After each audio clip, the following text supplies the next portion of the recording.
plaisir parce que en plus La population de Mende a finalement tellement changé au cours de ces dernières années que je ne sais pas du tout Oui. qui ça peut intéresser encore maintenant. J'en sais rien. J'en sais rien. Mais moi, rien.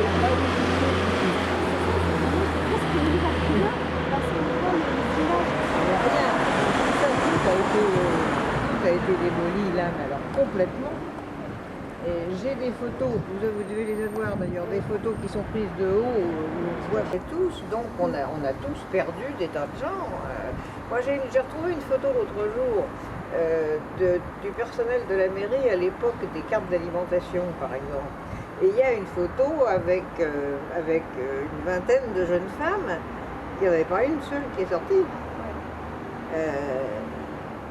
Moi, je crois que ce qui a été le plus traumatisant à l'époque, ça a été de venir en vélo, quand j'ai entendu, j'étais à 6 km devant, en vélo pour voir ce qui se passait, d'avoir vu un nuage de poussière incroyable, et de m'être trimballée, j'avais 12 ans quand même, dans les ruines, avec, tiens, c'était le libraire, tiens, c'était un tel, sans réaliser du tout. Ça m'est tombé sur la tête bien des années après, en fait.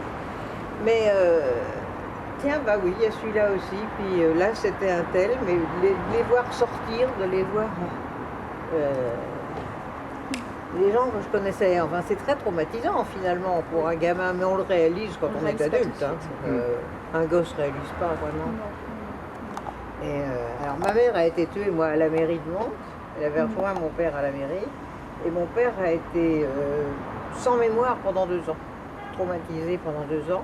Et la maison, notre maison était en face de l'église, donc c'est vous dire qu'il ne restait rien. C'est pas... Mais je ne sais pas ce qui est... je sais pas ce qui est le plus traumatisant finalement. Sur le moment, on ne réalise pas du tout. Mais c'était surtout cette impression que tout le monde connaissait tout le monde. Histoire moche en plus. Oui, c'est ça. Il y a eu des pillages par des gens qu'on connaissait. Oui. Vous voulez dire au niveau, la libération approchant, les Américains approchant, il y a peut-être eu des représailles de la résistance envers les collaborateurs? Non, ça a été après. Ça a été après. D'ailleurs, derrière l'église, il y avait un petit château, enfin il y avait un petit manoir, qui a été démoli parce qu'il avait servi de commandanture, alors que ça ne se justifiait pas, quoi, en fait. Non, ce que je pense, moi, c'est les pillages. Moi, j'ai vu des gens sortir des victimes de la mairie et prendre un mouchoir dans leur poche et faire tomber des bagues, quoi.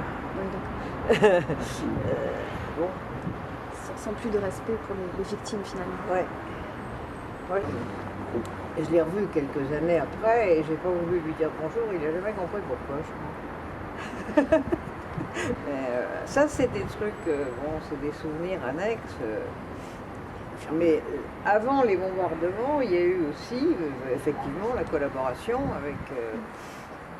c'est ça qu'on avait vu avec Bruno.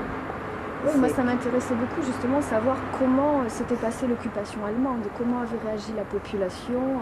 Est-ce que les Allemands étaient très répressifs ou au contraire, est-ce qu'ils avaient installé une bonne entente avec la population? Oui, dans l'ensemble, oui.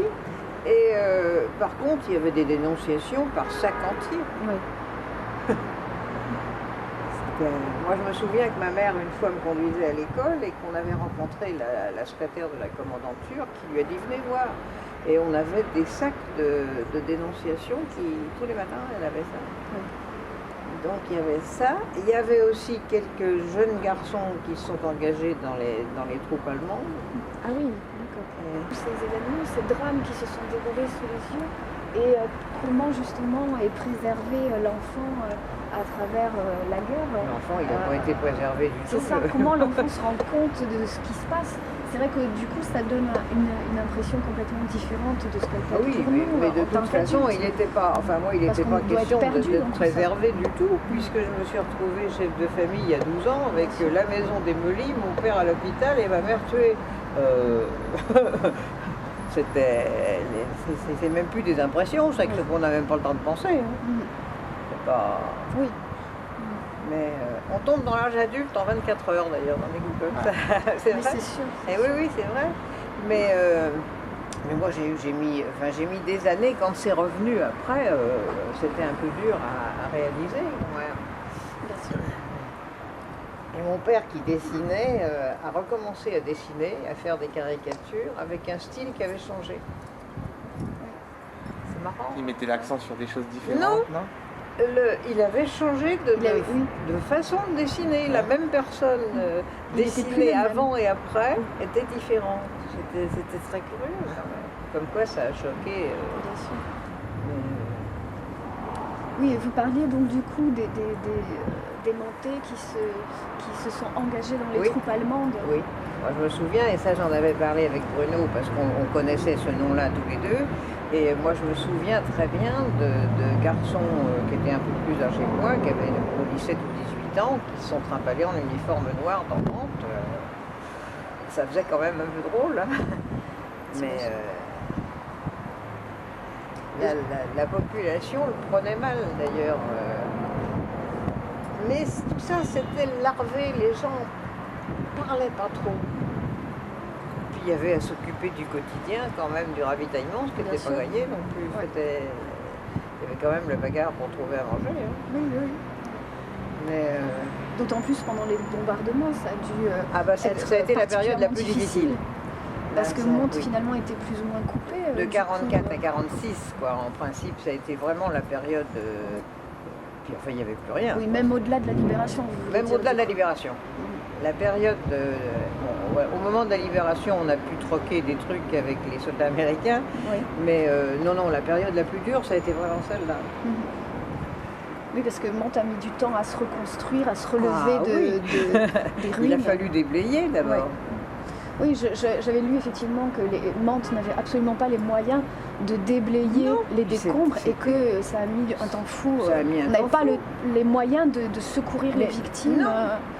Ils ont trouvé des gens encore assez tard, relativement. Et puis, il y avait tout de même des tas de vieilles pierres, de vieilles maisons qui étaient très difficiles à dégager. Oui. La maison de Gabriel d'Estrée, qui était superbe, qui était à côté de chez moi, là-bas, ça faisait un tas de pierres quand même qui était important. Oui. Hein. D'ailleurs, là, je ne me rappelle pas bien, mais la descente de la rue nationale jusqu'au pont a mis du temps à être dégagée quand même. Mais ça a été vraiment une époque un peu bizarre. Oui. J'étais bercée en face, puisque j'habitais là, et elle n'a rien. Elle a eu des éclats, elle n'a rien eu, quoi, finalement. Oui, c'est ce qui est formidable, c'est vraiment miraculeux, parce que tout alentour a été alors, ils avaient sauvé les vitraux, quand même. Ils avaient déménagé les vitraux. Mais elle a eu des éclats, il y avait évidemment des éclats de boue, mais elle n'avait vraiment rien, enfin c'était dingue. Et comment justement la population de Mantes a compris les bombardements? Savait-il déjà que c'était les Américains qui bombardaient? Elle savait que c'était les Américains, mais quand on est dessous, c'est la guerre. Que ce soit qui ça veut, de toute façon, ce qu'on voit, c'est ce qui nous tombe dessus. Après qu'on a réalisé que c'était les Américains, mais j'ai froid, moi j'en pleure. Mais suite de la guerre, non, à l'époque, personne ni en voulait aux Américains et surtout pas pensait que c'était libérateur. Hein, oui, non. Parce qu'ils se sont acharnés aussi, ça a duré des mois, il y a eu plusieurs Ça a duré longtemps, Ah oui, les bombardements, il y en a eu à peu près 50. Le dernier étant celui du 30 mai, enfin pas le dernier, mais le plus gros. Sinon, on descendait à la cave dès qu'on entendait les sirènes. Et c'est malheureusement comme ça qu'ont été piégés la plupart des habitants. Oui, parce que les caves n'étaient pas des caves abris. Mais ma mère, le jour du bombardement, est partie de chez nous, ici. Elle était revenue chercher des choses dans l'appartement. Et quand il y a eu la sirène, elle est allée rejoindre mon père à la mairie, qui était juste derrière, parce que la cave était abri. Et dans la cave abri de la mairie, il y a eu 150 victimes parce qu'elle s'est effondrée. On ne peut pas savoir d'ailleurs, parce que c'est tombé... alors ils disent qu'il y a une bombe qui est tombée dessus et une autre qui est tombée comme ça. Comment voulez-vous qu'on puisse vraiment définir ça, quoi.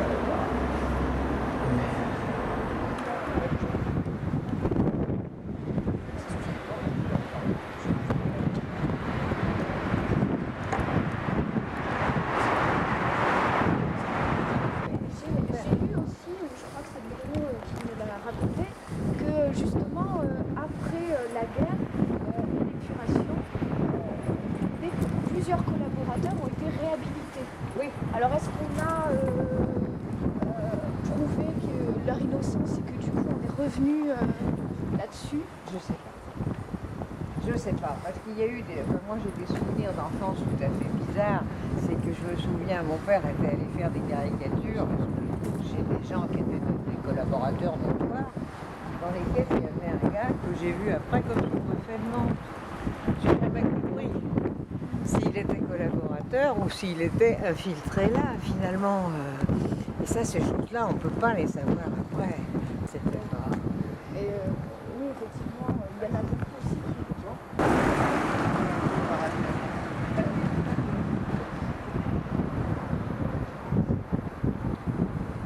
Mais le pont était prêt à être posé dans un chantier près de la Seine.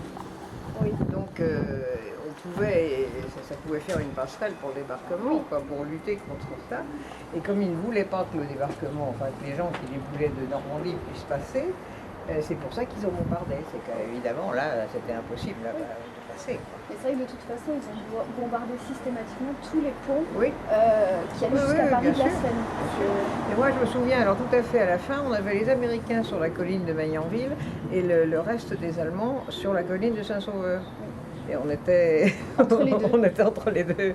C'était tout à fait sympa, mais bon, on avait l'impression que ça allait peut-être se libérer un petit peu à ce moment-là.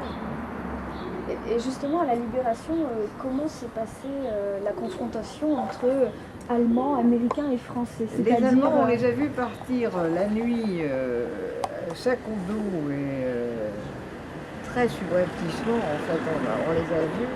Je sais que mon père, qui avait été prisonnier, a entendu ça une nuit et qu'il est allé à la fenêtre en disant c'est quand même le comble. Il dit c'est eux que je te vois partir maintenant à pied. De toute façon, les Américains, pour les gens, ils étaient synonymes de ravitaillement. Oui. Et oui. Et oui. Quand ils sont arrivés, tout le monde était tout à fait content.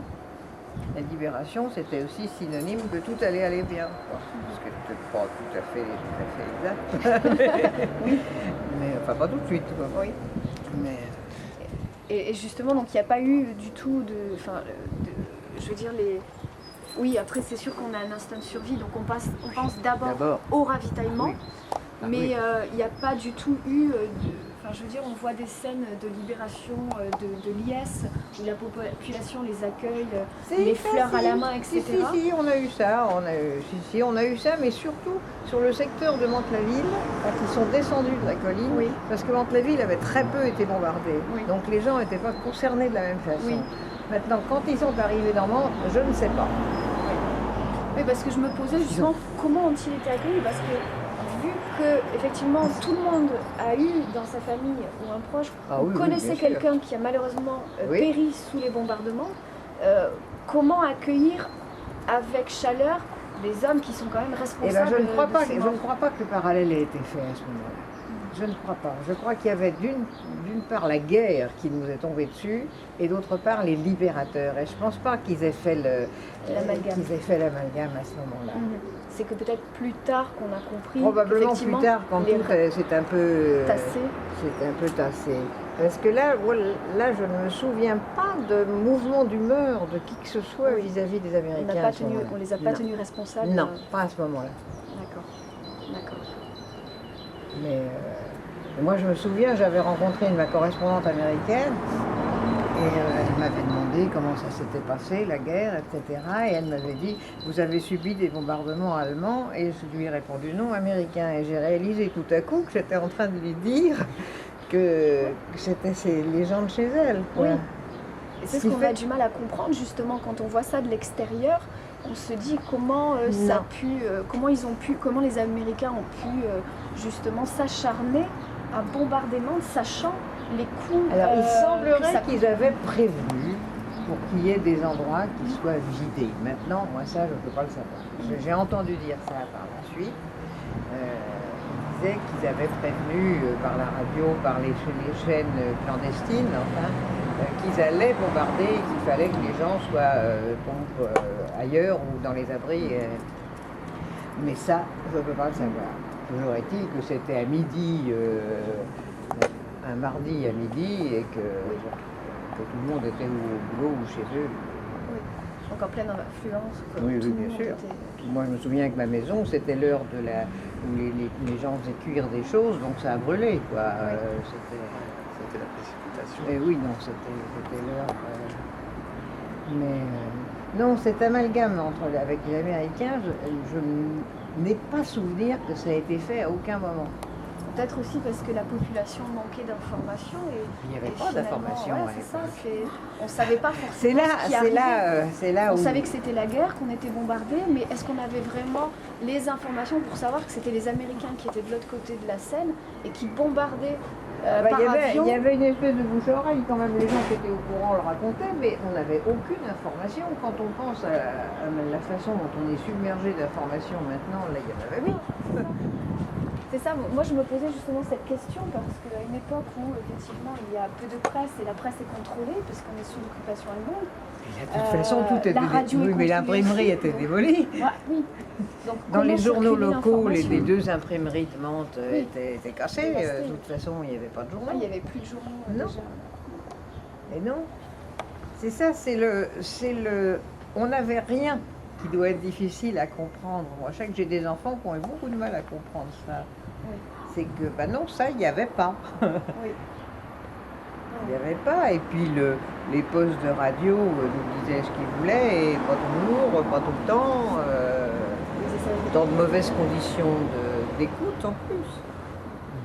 Le son des postes de radio quand j'étais enfant. Mais... non, il y avait un manque d'information certain. Il y avait un bouche-à-oreille provincial. Oui. Mais... oui, c'est sûr. Et après, je sais qu'on m'a raconté des choses plus terribles encore au niveau des Américains, sans vouloir faire leur procès. J'ai parlé en fait à une dame qui devait avoir le même âge que vous d'ailleurs, au moment de la guerre, et qui en fait a parlé de la peur que ressentaient les femmes à l'arrivée des Américains. Alors ça, oui. Et notamment des Noirs américains. Des Noirs américains. Alors moi, j'étais dans une école qui s'appelle rue Castor, qui était près de la Seine, à côté de laquelle il y avait un bordel connu. Les Américains se sont tous précipités là-dessus, et quand on était à la sortie de l'école et qu'on voyait arriver les gros GI américains, on avait la frousse et on avait des consignes pour rester bien groupés et faire très attention.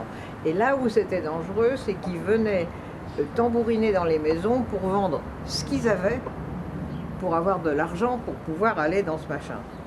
Ah oui. Moi, je me souviens, d'ailleurs, j'ai une paire de jumelles que mon parrain a acheté un jour parce qu'ils sont venus tambouriner chez lui pour avoir de l'argent pour pouvoir descendre des abattoirs là-bas. Mais ça, c'est vrai qu'on en avait peur. Enfin, ils étaient spectaculaires quand même. C'était des gars qui étaient sérieusement bâtis. Et moi, je sais, quand on sortait de l'école, on avait pour consigne vraiment de sortir en paquet. Il n'y avait pas d'éclairage dans les rues non plus, c'était pas... Eh bien oui, c'est ça que vous pensez, vous ne pouvez pas penser. C'est vrai que ça a été assez choquant d'apprendre ça, parce qu'effectivement on cultive cette image du GI, enfin du soldat américain sympa, libérateur, héros, oui, là, il ne faut peut-être pas exagérer là. Il faut nuancer un petit peu quand même. Oui. Ouais. Ah oui, ça, je me souviens qu'il y a eu une période relativement longue probablement, parce que... Ah oui, non, on avait plutôt la frousse, c'est sûr. Puis enfin bon, on avait 14 ans, on était des filles, on avait 14 ans, et pas très, comment dirais-je, pas très au courant des choses non plus à l'époque. Ouais. Et oui, faut replacer vraiment tout ça dans ce contexte. C'est qu'on était loin d'être avertis qu'on avait un certain nombre de choses quand même. On savait qu'il fallait courir vite, c'était tout. C'était la seule chose. Et par ailleurs, en fait, j'ai eu aussi des témoignages qui racontaient que, alors on revient sur la collaboration, plus nuancée aussi, là il faut nuancer aussi. J'ai par exemple quelqu'un qui me racontait que son grand-père, en fait, à l'approche des soldats américains, avait, et lors de la retraite des Allemands, avait assassiné un soldat allemand et lui avait pris son ceinturon pour prouver qu'il avait tué son ça Allemand. C'est parfaitement exact, et il y en a eu d'autres à Mantes. Alors ça c'est vrai. Ça c'est vrai. Moi je me souviens très bien d'un monsieur qui, à l'époque, travaillait à la mairie de Mantes-la-Ville et qui est rentré chez lui un matin très content avec une baïonnette pleine de sang en disant « J'ai tué quelqu'un sur le pont de Montestation ». Ça, c'est vrai qu'il y a eu quelques stupidités de ce genre qui, finalement, on ne sait pas grand-chose. Oui. Oui, alors ça, il y a eu, mais il y a eu de façon sauvage, en fait, avec des gens qui n'étaient pas ceux qui étaient concernés. Enfin, oui, il y a eu des trucs moches comme ça, mais il y en a toujours. Oui, de toute façon, en temps de guerre, c'est sûr qu'on voit un petit peu... Ah oui, ça, je me souviens bien, et je me souviens même de qui c'était et à quel moment. Enfin, ça, c'est... Et justement, ils n'ont pas, par la suite, été inquiétés, il n'y a pas eu de... Enfin, parce que... Eh ben non. Eh ben non, c'est ça qui est assez curieux, c'est que finalement, non. Est-ce qu'il a été trouvé que c'était un acte patriote? J'en sais rien.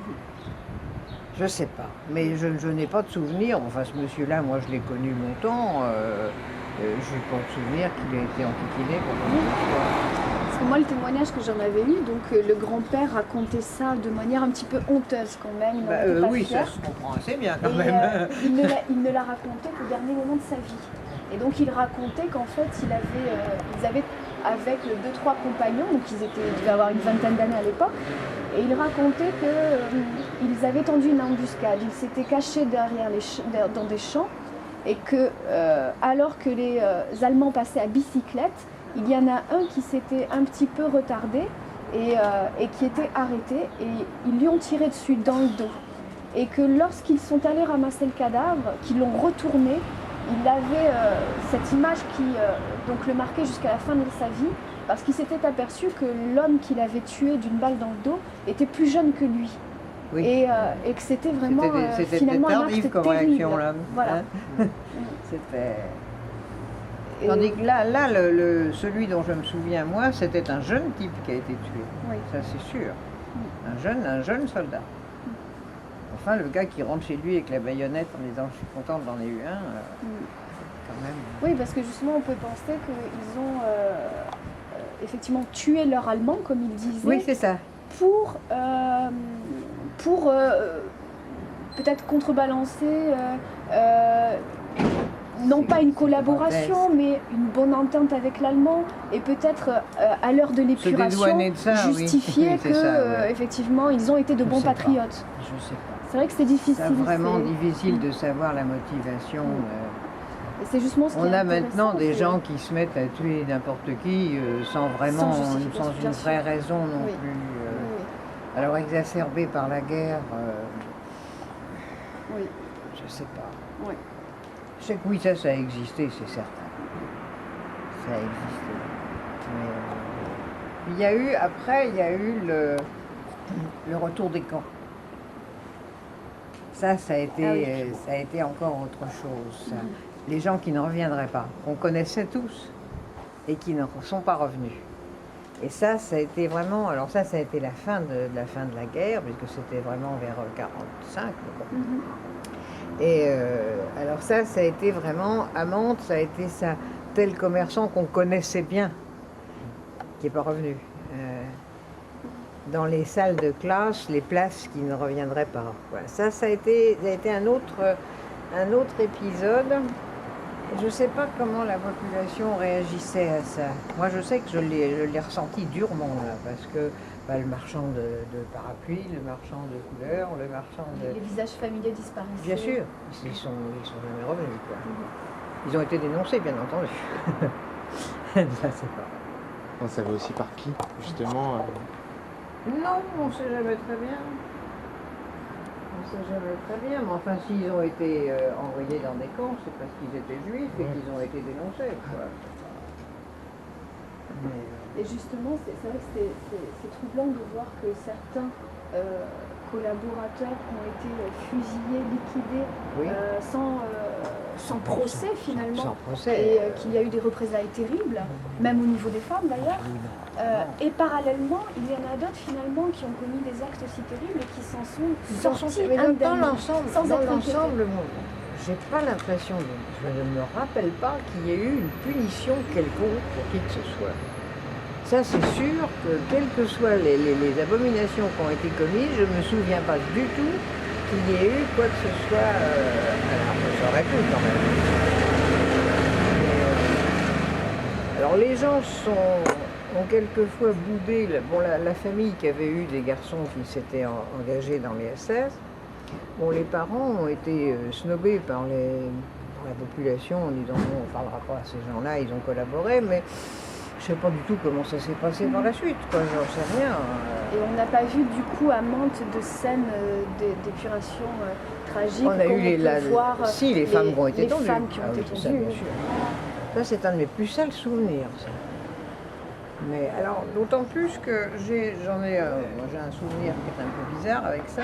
On était allé voir, vous savez ce que c'est que les gamines, on était allé voir ce qui se passait quand on a su que les jeunes femmes allaient se faire tondre sur la place de la mairie. Et ma mère avait remplacé mon père à la mairie, en secrétaire général, pendant qu'il était prisonnier, donc avec la commandanture, pour cause. Et quand je suis arrivée, que j'ai vu les femmes tondues, il y a quand même eu une brave dame pour me dire heureusement que ta mère a été tuée, parce que sans ça, elle y aurait eu le droit. Le bon souvenir d'enfance, d'ailleurs. Elle m'a jamais oublié, ça c'est marrant. Hein. Mais ça, alors que ma mère avait travaillé à la mairie, il y avait les Allemands, c'était pas de la collaboration vraiment. Mais c'est ce qui est complexe, justement. Mais ça, c'était. Alors ça a été mauvais. C'était les femmes qui étaient mauvaises, avec toutes ces filles jeunes, bah, oui, vous avez eu des amis allemands. Je voulais vous dire aussi, c'est que, par exemple, moi j'ai une de mes tantes qui avait des chambres en trop, donc elle a été réquisitionnée pour avoir des Allemands. Mais elle avait des garçons sympas d'ailleurs, dont je me rappelle fort bien, qui avaient 20 ans, qui avaient l'âge de ses fils. Ils étaient sympas et elle leur a donné à manger. Et c'est pas, ce que je veux dire, c'est que pour les jeunes femmes qui ont eu des amis allemands, c'était des gars sympas, jeunes et beaux, moi j'aime pas que cette intolérance. Mais les filles, elles ont été tendues, ça c'est sûr. Et c'est vrai que ça a dû être effectivement des événements vraiment terribles. Ah là, parce qu'on a tout confondu en fait, on a tout confondu. Tout. Et ce n'étaient pas des filles qui faisaient de l'intelligence avec l'ennemi. Il n'y avait pas du tout de question d'espionnage ou de communiquer des informations. Non. C'était juste des jeunes gens qui se rencontrent dans un contexte particulier et difficile. Mais voilà, il y en a qui... Je sais aussi qu'il y a des témoignages effectivement de familles qui ont accueilli des Allemands ou qui travaillent dans les fermes et tout se passait finalement très bien. Et on faisait presque abstraction de la guerre parce que finalement on essayait de survivre tout simplement. Bien sûr. J'ai froid. Hein. Bon. Eh bien, j'ai vraiment on arrête. On trouver des places par là-bas. Eh bien, vas-y. Allons-y. Des places par là-bas. Je vais chercher la voiture. D'accord. Oh, ce matin, il faisait 5. Il avait habité où avant? Il était là. Ah, d'accord. Moi, je suis rue Gadeville. Ah oui, voilà. Mais le meilleur au point de vue document de Mantes, c'est celui-là. D'accord. Mais moi, j'ai des photos aussi.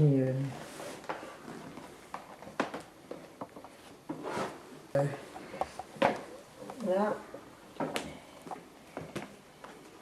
l'album du souvenir. Tout ça, vous ne devez pas les avoir beaucoup, ces trucs-là, parce que ils ont été tirés un très très petit coup.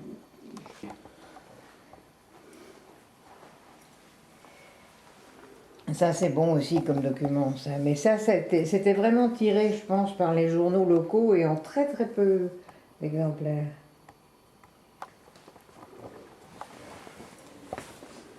Ça, c'est l'histoire de Mantes. Il y a un gars qui a fait un très très bon boulot, c'est celui qui a fait l'historique de Mantes avec une série de cartes postales. Il a fait un très beau boulot, celui-là. Hein. Vous le connaissez aussi, non, ça? Non. Ah, ça, c'était vraiment... Il s'appelle Aurélien Coudurier. J'avais essayé de lui téléphoner parce que vraiment, c'est du très très bon travail. Hein. Je sais pas où il les a dégotés. Il avait des cartes postales, moi je les avais pas, celles-là. C'est nouveau, c'est Bertin. Mais là, vous avez vu une dame probablement que Bruno avait vue aussi? Non, c'est pas celle-là, parce que je sais qu'il avait vu une autre vieille dame de mon âge. Oui. Mais Parce qu'évidemment, il en a très peu. Non, celle que j'ai rencontrée, ce n'était pas par son biais. Je l'avais rencontrée en fait. Comme ça oui, lors d'une commémoration en fait. D'accord. Et donc elle m'avait raconté un petit peu ce qui s'était passé, et notamment sur les Américains, ce dont je vous avais parlé. Mais alors ça, c'est les catalogues d'exposition de mon père, la dernière. Oui. Et vous voyez, après la guerre, il avait fait des...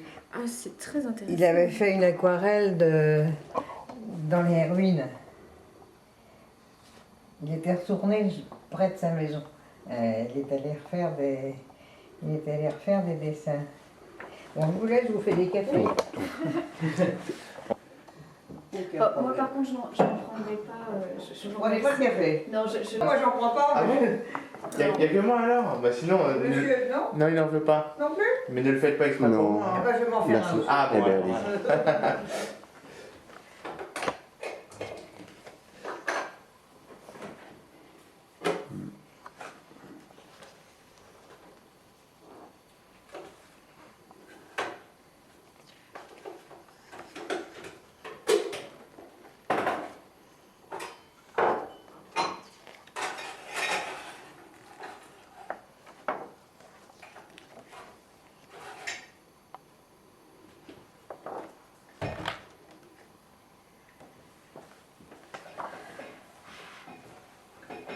Voilà, je ne sais pas si ça vous intéresse beaucoup. Si, enfin, il y a... déjà, en tant que dessinateur, c'est très intéressant, mais il y a des portraits de soldats allemands qui sont pas mal du tout. Il avait fait... Et même là, celui des départs, j'imagine... Ça, c'est moi, ça. Oui, ça, j'ai vu. Ce qu'il avait fait avant la guerre, alors par contre, c'était les silhouettes mentaises, c'est-à-dire qu'il avait fait un album de toutes les notabilités de Mantes. Et ça a eu un succès fantastique. Et moi, j'ai réussi à en sauver un exemplaire. Il y en a eu 500 tirés, mais il n'y en avait pas beaucoup. Et la dernière fois que j'en ai vu un, c'était à l'Hôtel des Ventes, et quand j'ai vu jusqu'où il était grimpé, j'étais affolée. Parce que c'était devenu très rare, évidemment. Mais ça, c'était amusant. Et il faisait des affiches de théâtre pour rentrer de l'école. Oui, mais c'est ça que... oui, du coup, ça me fait penser à une question. Mais je voulais terminer. Allez-y. En fait, j'ai effectué d'autres recherches sur la Première Guerre mondiale. Oui. Et j'ai notamment lu beaucoup de livres tenus par les instituteurs pendant les classes, où ils informaient quotidiennement, ils tenaient quotidiennement un journal en classe sur les disparus, les décorés, les actions glorieuses au cours des batailles, etc. Et je voulais savoir justement à l'école comment les instituteurs justement se comportaient vis-à-vis et d'un point de vue patriotique, sous l'occupation, et surtout pendant les bombardements. Bon, après, je sais que pendant les bombardements, il n'y avait plus les classes, elles avaient été cassées de toute façon. Oui. Donc il n'y avait plus d'école. Oui. Moi, je me souviens qu'à partir du mois de mai, il n'y a plus de classe. On a repris dans des classes provisoires où les garçons venaient le matin et les filles l'après-midi parce qu'il n'y avait pas assez de classes. Donc on s'est débrouillé comme ça. On a eu des classes dans la sous-préfecture, on a eu des classes dans une baraque de la rue Castor. Il y avait ça aussi. Mais la position des instituteurs, c'était le calme. Oui. Personne oui, comme tous les fonctionnaires de toute façon. Personne n'a jamais parlé de quoi que ce soit. Et moi je me souviens, quand je parle des places vides de l'école, ce qui m'avait frappé, c'est qu'on nous faisait l'appel le matin et qu'on a fait exprès de garder le nom des filles qui ne reviendraient pas. Et elle l'a fait, l'institutrice l'a fait une fois, ce que j'avais trouvé bien à l'époque. Et elle a dû se faire taper sur les doigts parce qu'elle ne l'a plus jamais refait. J'ai encore dans l'oreille le nom des filles qui ne sont pas revenues, quoi. Mais ça, je crois qu'ils avaient une neutralité qui n'était même pas bienveillante, qui était soigneusement orchestrée, je crois. Parce que j'ai pas de souvenir du tout de prise de position de qui que ce soit ou de quoi que ce soit. Mais c'est vrai que, bon, ça fait un peu Moyen-Âge quand même, notre truc. Mais c'est vrai que... Et oui. Et par contre, bon, parce que je pense à autre chose du coup, c'est vrai que je fais aussi des recherches sur l'occupation allemande, symbolisée par le château de la Roche-Guyon, Ah oui. en fait, avec la présence donc, du général Rommel, qui Rommel, était à la bien tête sûr. de la défense du nord de la France. Oui. Et justement, c'est une des raisons aussi qui a fait que Mantes est devenu un peu le point de mire des bombardements américains. C'était pour contrecarrer Aussi, la sûr, présence allemande, bien sûr. le quartier général qui était à la Et puis Roche-Guyon. Rommel faisait ses courses à Mantes quand même. Ah oui, Ah oui. oui. Donc je voulais justement savoir effectivement si effectivement vous aviez... Ah bah ça, on savait qu'ils étaient très proches, si c'est sûr qu'on savait qu'ils étaient là. Et puis Rommel venait acheter les chaussures pour sa femme. À Mantes, ça c'est pas... Oui, c'est vrai. Il achetait les jolies chaussures françaises, sans ticket. Mais Et justement, quelle réputation avait-il? Parce qu'en fait... on avait la frousse. Oui. Oui. Parce que, en fait, par la suite, on savait que la Roche-Guyon servait de lieu de rendez-vous De base, oui. pour la résistance allemande. Et qu'en fait, Rommel, qui sentait bien que Hitler devenait complètement fou, a commencé à entrer en contact avec la résistance allemande et on a fait venir des membres éminents à la Roche-Guyon pour s'entretenir d'un pacte avec les Britanniques pour essayer de signer une paix moins déshonorante pour l'Allemagne. Et dans le même temps, de comploter évidemment contre Hitler, puisque cela se faisant sans son accord évidemment. D'accord. Et que des officiers allemands qui sont venus en réunion avec Rommel à la Roche-Guyon ont été plus tard impliqués contre l'attentat du 20 juillet contre Hitler, donc le fameux complot Valkyrie où une bombe a explosé dans le bureau d'Hitler. Et donc on a d'un côté cette image du bon officier allemand, grand héros de la guerre avec les batailles en Afrique du Nord dont il a été le vainqueur. On a cette image d'un homme qui a quand même essayé de résister à Hitler et qui a essayé d'organiser un petit peu la résistance et qui a été plus tard, à son retour d'Allemagne, exécuté quand même, parce qu'il a été sommé de se suicider et que pour protéger sa famille, il s'est soumis à l'autorité des SS qu'il admet.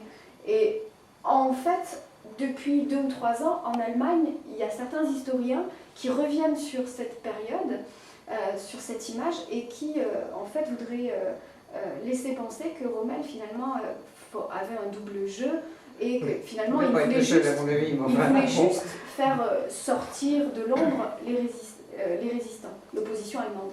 Et donc je voulais savoir en fait, bon évidemment c'est difficile d'en avoir comme ça un aspect, mais quel était le ressenti finalement de la personnalité de Rommel? Qu'est-ce que les Mantois en avaient voulez-vous qu'on le sache?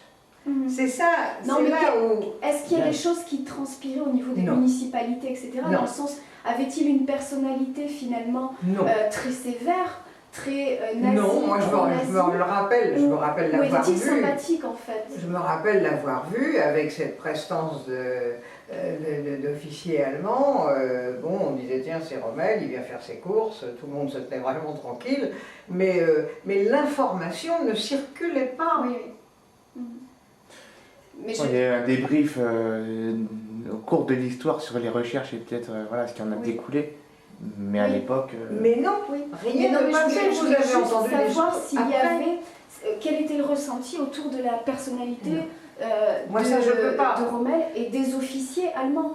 Est-ce qu'ils étaient vraiment répressifs? Non. Ou est-ce que tout se passait finalement très tranquillement? Non, moi j'ai pas de problème, en ce sens que quand ma mère était à la mairie et qu'il y avait à côté d'elle le bureau de la commandanture, je me souviens du capitaine Leonhardt, qui était le chef de la commandanture, qui était un vieux grand-père tout à fait sympa. Enfin, je suis vieux grand-père, je suis un peu vache parce qu'à l'époque il devait pas avoir plus de 15-50 ans, mais enfin bon, moi ça me paraissait comme ça.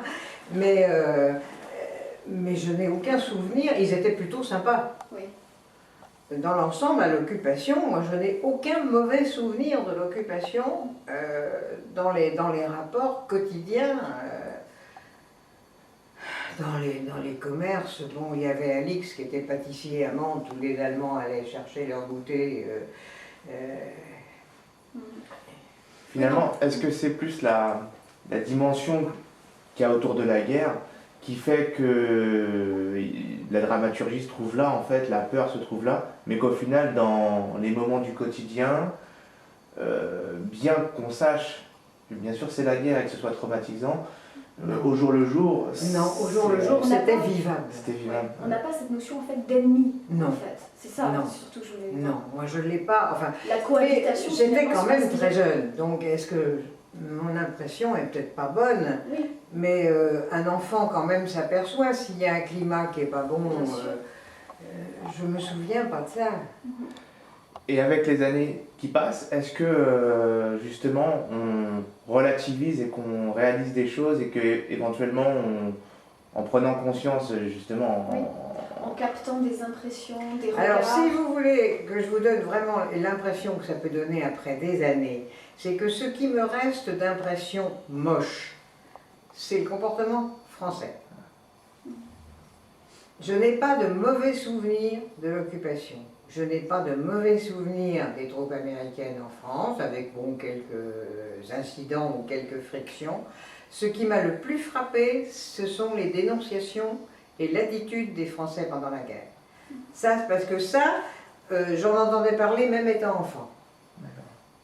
Et ça, je n'oublierai jamais les sacs de courrier dans l'entrée de la commandanture de cette fille qui nous a dit que c'était tous les jours, il y en avait toujours autant. Alors ça, je crois que c'est ça qui me... L'impression de la guerre, c'est ça. Et pour revenir à mon cas personnel, moi, c'est la guerre qui m'a tué ma mère, qui m'a cassé ma maison, qui a tout fait. Mais c'est pas ni les Américains, ni les Allemands, ni je m'en foutais. L'important, c'est ça. C'est qu'il n'est plus rien resté du jour au lendemain. Sans l'attribuer particulièrement à quelqu'un. D'ailleurs, même mon père, quand il a commencé à aller mieux, je ne me souviens pas qu'il ait jamais dit ce sont les Américains qui nous ont fait ça. Je n'ai aucun souvenir de ça. Ah, c'était la guerre en fait. C'était la guerre. Oui, c'était la guerre. C'est des actes qu'on finalement on arrivait à accepter parce qu'on était en temps de guerre. On n'avait pas le choix. C'est ça. Ouais, c'est la fatalité. On n'avait pas le choix, il fallait bien l'accepter. Et mon père avait perdu un frère à la guerre de 14, donc on était déjà... Et alors moi je me souviens que quand j'étais enfant, je râlais toujours en disant il me barre, on va me parler tout le temps de la guerre de 14, moi ma guerre c'est la guerre de 40. Et la plus importante c'était celle-là, quoi. C'était pas la guerre de 14, je m'en foutais moi, c'était... Mais... Puis justement, enfin, ça me fait penser aussi... on s'est promené longuement dans la forêt de Fournet-Saint-Père. Oui. Et j'ai appris par la suite que les combats ils avaient été plus terribles oui. que pendant la Première Guerre mondiale. Oui. Et que ça avait été vraiment terrible. Oui, autour de l'ancien Ermitage, là-haut oui. dans la forêt, là oui.